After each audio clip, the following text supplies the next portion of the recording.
bezala, beste bederatzi talde izan dira denetara, 5 talde maiatzako txandan, eta beste 4 talde urriko txandan, eta Hamaika telebistarekin batera, hitzarmen batera iritsita, lortu izan dugu taldeari erronka importante bat jartzeko bere aurrean. Azkenan taldeak publiko bat dauka, publiko bat egon zen, publiko gutxi sartzen da, baina publiko bat egon zen, eta taldea kontzertu bat ematen ari da, era berean taldea zuzeneko grabaketa bat egiten ari da, disko baten iraupena eduki dezaken kontzertu bat, hori grabatzen da, audioan, eta hori bera 3 kamarakin grabatzen da iruditan. Orduan, taldeak 3 erronka edo 3 arreta puntu ditu batera, eta badakizue, askotan zirkoetan egoten da numero bat, platillo batzuekin jartzen du bat martxan, beste bat martxan, eta laugarrenean dagoenean lehenengoa erortzen ari da,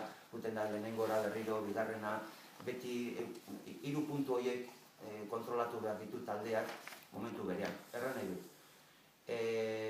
Guzti hori nota honakin gainditzeko kapazadan taldea, ez da nola nahiko taldeak. Musika oso mundu polita da, baina asko konfunditu gaitzake ez badugu ondoa aztertzen, ikusmira profesionaletik begiratuta. Alegia, talde asko daude, baina oso talde gutxik lortu dezakete benetan emaitza on bat honelako baldintzetan. Estudio profesional batean sartu, publiko bat eduki, zuzeneko grabaketa bat egin, eta zuzeneko irudizko grabaketa bat egin telebistarentzat. Guzti hori onartzen duen eta gainditzen duen taldeak esaten du maila aldetik erditik gora dagoela edo maila kualitatibo importante batean kokatzen dela. Prozesua